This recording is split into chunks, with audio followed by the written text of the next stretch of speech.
I want to go straight now to Republican Congressman Mike Gallagher of Wisconsin, another crucial swing state.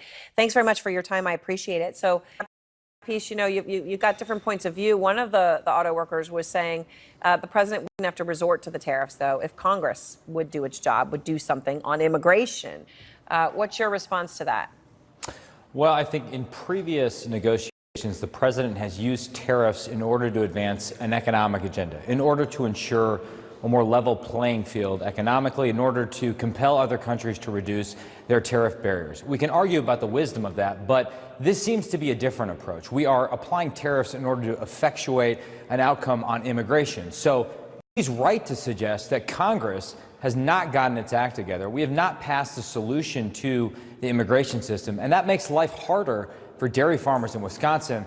But this is a different issue. I think adding on tariffs at a time when we need to pass USMCA actually just makes life more difficult for Wisconsin farmers, and particularly risks snatching defeat from the jaws of victory when it comes to passing USMCA, which would be a huge win for Wisconsin farmers and a huge win for the White House. So, you were one of 13 Republicans earlier this year in the House who voted to overturn the president's declaration of a national emergency at the border. Would you support another resolution of disapproval if the president uses an emergency declaration in this case, right, to end around Congress and your powers here to impose the tariffs? I would. And listen, I can see there's a crisis at the border. You can examine my legislative record. You can go prior to my legislative record when I was in uniform as a United States Marine and I was working for the Drug Enforcement Agency doing counter-narcotics work.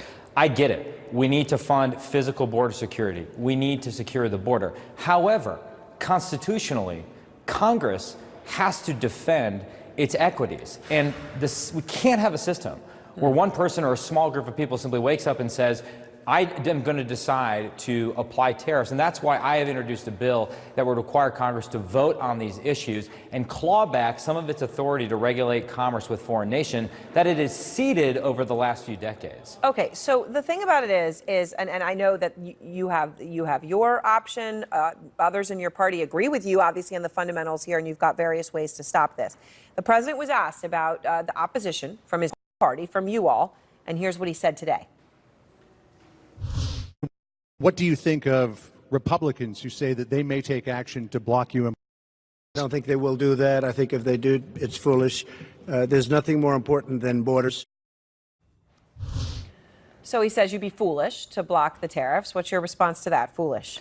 Well, listen, I think it would be foolish, again, to snatch defeat from the jaws of victory when it comes to USMCA. I think the president is close to having a huge economic win, one that I support, and I would hate to see these tariffs get in the way of that. I think it would also strain credulity to believe that Mexico is suddenly going to wake up and think, wow, you know what, we actually should start doing something about illegal immigration, when the fact is the Mexican government doesn't have the resources right now to counter the gangs and the cartels that run that state. And more broadly, and I think this is actually most important, Erin, I think it would be foolish to undermine our more important efforts to get tough on China economically by picking fights with our closest allies. All right, so look, I understand you're making a point, first of all, that the facts aren't the way that he's put them out, right? He said they could stop it tomorrow if they want to stop it.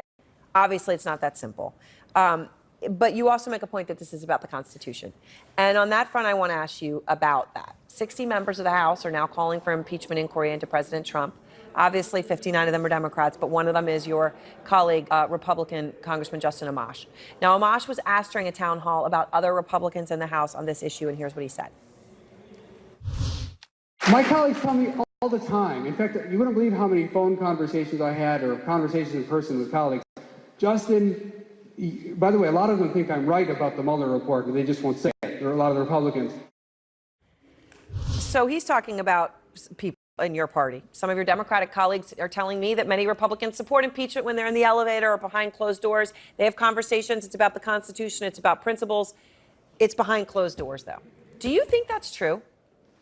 No, I mean, I've certainly been out front and in the open on my emergency vote. I've written a long treatise in the Atlantic about the way in which Congress has neutered itself. And so maybe it's true for people. It doesn't accord with my own experience. And I disagree with Justin Amash. I think, listen, he's a thoughtful person. He usually is actually one of the rare people that takes the time to read the bills. But on this issue, I just don't see what the case is for impeachment.